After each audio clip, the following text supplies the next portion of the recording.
So it's road trip time, and I got a lot of stuff to pack. Box of books, very important for an author, and another box of books. Jacket for later. Podcasting equipment and a very fancy grocery bag. It's as good as it gets here. Actual clothing. With the twins, nothing's ever on time, so we've got about a 5 or 6 hour drive to Cornwall. We're gonna see what the drive is like.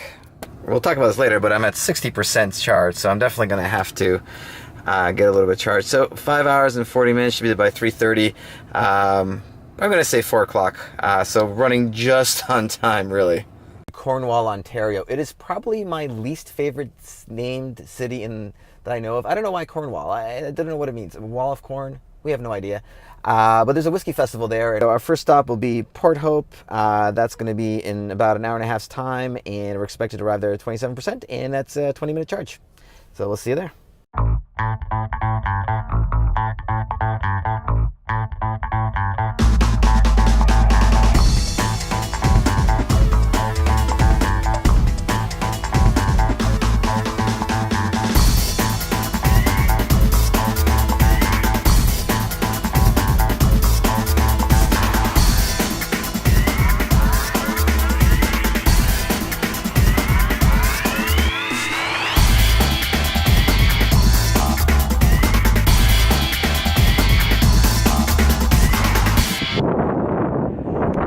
So we're here at the Port Hope Supercharger. As you can see, it's just pretty standard kind of stuff. There's a Swiss Chalet, a Tim Hortons, a Subway, and well, the Tim Hortons is over there. We are here all by ourselves.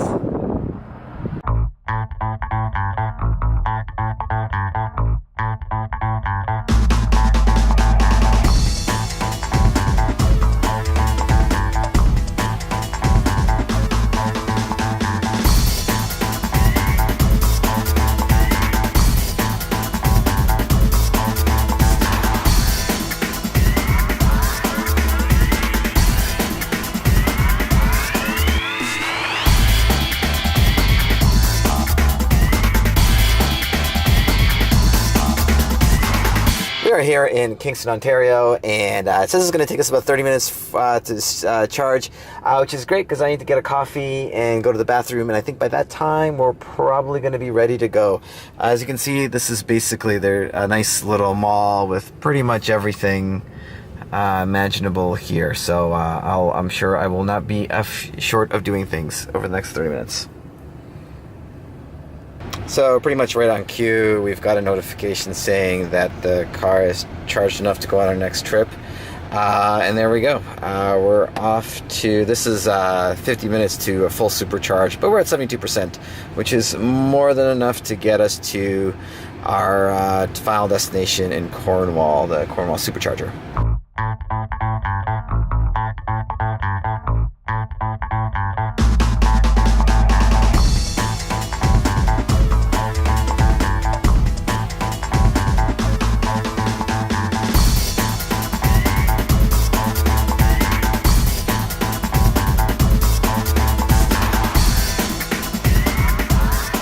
Not very far from Cornwall now. We're 5.6 kilometers from the destination, though we're going to be churning right here very soon, getting off the highway. You can see that we're down to 8% power, and it says we're going to have 7% on the way there. When we started this trip to Cornwall, it estimated us arriving at about 20%, which is kind of where the GPS typically wants us to go, and then kind of moved down to 15%, but now we're at 7%, and there was a bit of a wind, so I think that's really what did it. There's you can feel the car move a little bit as we were driving, so that's probably the reason why. Yeah, this supercharger here in Cornwall is a little bit of a weird one because it's 4 kilometers off the highway, so you figure if you're going towards Montreal, you probably aren't going to want to stop here.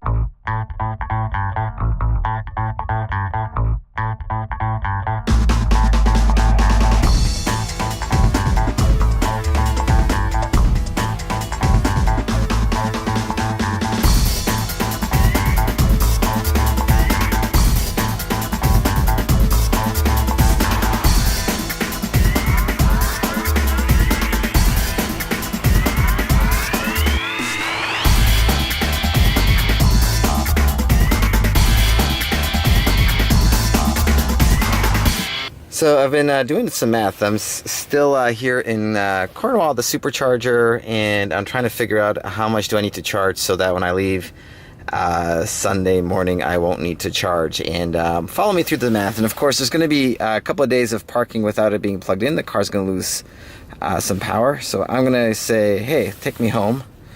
By the time this video is going to go up, that's not going to be my real address anyway, so it doesn't matter. But anyway, I clicked in to take me home, and let's... So it's saying that I need to charge an estimated of 5 minutes to continue on my trip. So currently I am at 69%. It wants me to charge for 5 minutes. And so that's going to get me to... It doesn't actually tell you when. Yeah, because I got that set to 80%. So in 5 minutes, let's say it'll get to 70-something%. So I can cancel this trip. And I can go back here. Now, to get to 80%, it's going to take me exactly 20 minutes. I'm going to say, let's go there. It's going to take me 10 minutes. Okay, so it basically wants me at like 70-ish% charge. And so I know I'm going to lose some power along the way. So to get to 90%, it's another 30-minute wait, which I'm probably not willing to do. I don't know, I could do that. I'll probably wait about 20 minutes, see how far I get. And the whole idea is being, I want to charge to over what I need to get to the home without having to charge here. And when but I have to take into account that I'm going to lose 3 to 4% every day because the car is going to be parked and cold. And there's just some natural drainage or vampire drainage, as they say, with the power charge. So we'll see how this works out. I'm going to charge to, let's say, 80%, give or take. 90%, give or take, in hopes that when I go home on Sunday, I won't have to charge at Cornwall. I can just go directly to Kingston, the next stop there. So we'll see how that goes. So while I wait here, I thought I'd take the time to look at how the trip went and how the power consumption was. During the trip, it was about 4 or 5 degrees Celsius, so about 76, 78 degrees Fahrenheit. So it was just above freezing. It was a bit windy, especially for the second part of the trip. And I'm going to post screenshots of the this app that I'm using called Nicola. But it's an app that basically tracks your trip, so I'm going to post screenshots as I talk about this. But our first trip was to Port Hope. Now, I left home at a lesser charge than just under 60%. And the reason for that was I don't have a charger at home right now, so normally I try to charge the day before. I just didn't have time. But it wasn't a big deal. From Toronto to Port Hope, we used about 29 kilowatts of power. Reminding you that this is a 75 kilowatt battery, about 73 kilowatts is usable. And that was 148 miles, 148 kilometer trip. And so that was the first part of the trip. And then we charged at the Port Hope supercharger for 45 minutes. Normally we're gonna only charge there for 31, but we did 45 minutes because I had food and just played around the internet, caught up on emails, and that's how long it basically took. So that 45-minute charge took us from 19% to 86%. That gave us a range from 71 kilometers rated to 323 kilometers rated. Now these are rated kilometers, so you're not going to see quite that much. Then our next trip was from Port Hope to Kingston. This trip ate up 40 kilowatts of power.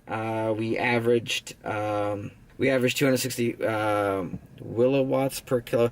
We basically averaged 260. The car's rated average is 200. So this was definitely a little pricier of a trip wattage wise. We went to Kingston. We arrived at 31% power. and we charged up to 73% again. So, and that's kind of the sweet spot there, kind of from 20 to 70, 30 to 70. That's really the sweet spot of the charging duration. So that was estimated. It estimated with that charge would take 28 minutes. We only needed 23 minutes. So that, that charged a little faster than estimated, and that gave us 274 kilometers of range. So the next trip is where we're here to Cornwall, and that ate up 48 kilowatts and took us down to 7% from that earlier. What did I say it was? 73%. So ate up a fair bit of the battery. To do that trip, we averaged 270, and that's pretty high. So 270 is about again, the car's rated to go 200, so 270 in this colder, windier condition. Ate up a little bit more power. We drove the longest leg, which is 250 kilometers of range, without any stress. I mean, when we were getting here at 7%, there was no stress at all. The car wasn't panicked. I wasn't panicked whatsoever. And now we are charging. Presently, we're going to be going up to 80-90%, and then we're going to park this car, and I'm going to go enjoy the whiskey festival for 2 days and roll out of bed some point Sunday, and we'll talk to you then. Cheers.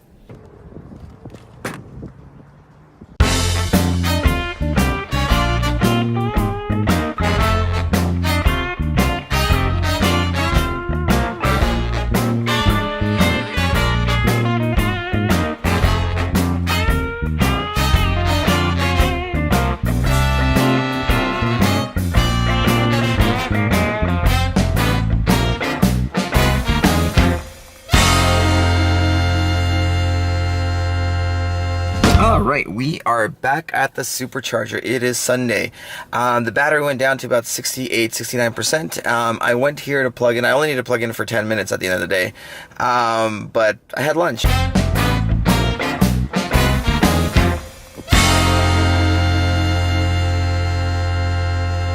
And now we're close to 97%, which is just fine by me. It's not worthwhile to charge up to 100% most times, because that last 20% takes 40 minutes. It's the, going from 10% charge to 80% charge can be 20-30 minutes, but then that last last 20% takes a really long time. So this was intentional, but like I said, I got here in time for food, and so we're gonna continue our way back to Toronto. So this is a trip back to Toronto. As you can see, really only one supercharger stop in Kingston. It's 430 kilometers. It's going to take about 5 hours. This is basically, if I did this trip in a gas car, this would be how it looked like. There would just be that one stop somewhere and then continuing on our way.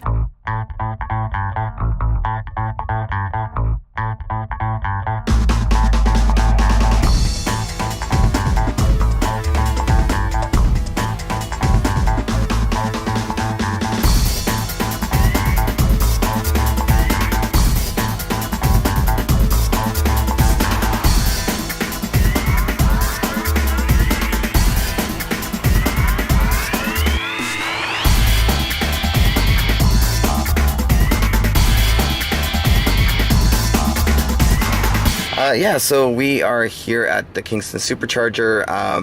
As you can see, we charged to almost 100%. Again, I took my time a little bit, but that will get us all the way home with 17% power when I get home. So on the bright side is this next leg of the trip, 258 kilometers, there won't be any charging until I get home. I might actually charge in Pickering, just so I have a bigger charge at home. But anyway, oddly enough, here at Pickering was actually full when I got here. Now there's only, actually there's no cars left, but it was actually full. I had to wait 5 minutes before I could charge.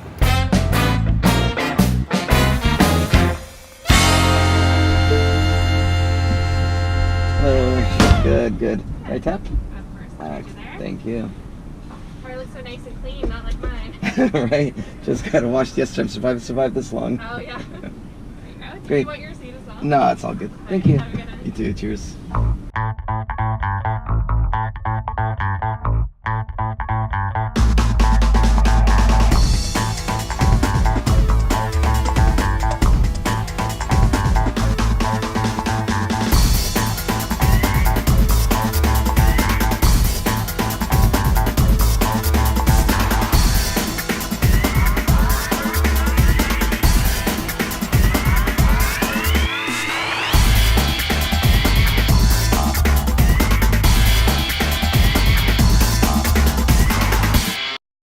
So this is my first time here at the charging a supercharger in Pickering. Killed two birds with one stone. I didn't actually have to stop here. I had more than enough power to get home. However, I needed to do grocery shopping anyway, pick up some things for the week. So went grocery shopping, and now just finishing up the charging in the car. Proceed to the highlighted route onto Brock Road. Yeah, this Pickering supercharger is really good. It's in a good location where there's kind of leaving the city or coming into Toronto that you can have it come into Toronto with a good charge. So it's really nice. And then this is just brand new as of today. There's a supercharger location at the Eaton Centre at the Bay Street parking lot. So that's pretty awesome too. You can see this map has really exploded with superchargers in the last 2 years. So yeah, we're here in Pickering. I got some grocery shopping done, so I got that off the list, and I got to charge the car for a little bit. As mentioned, I don't have a charger at home. Not until we move into the other condo will there be opportunity for that. So for right now, I do charge in a lot of parking lots around Toronto, or when I do road trips, I'll generally try to go up to the highest possible at a supercharger so that I can get home and have a charged car. Unfortunately, with the way the laws are, it's really difficult to have a condo charger installed, and our government is making it easier per se, but for the time being, this is something that I do. I would have been home 10 minutes ago had I not had to charge here, but I do, because I would have arrived otherwise with 10% power, and we know that wasn't going to be enough power. So anyway, got some grocery shopping done. I love that there's a grocery store here, so if I'm ever driving through Pickering on the way home, this is good. I get to do a few errands, but I'm really looking forward to getting to Nicole and the girls.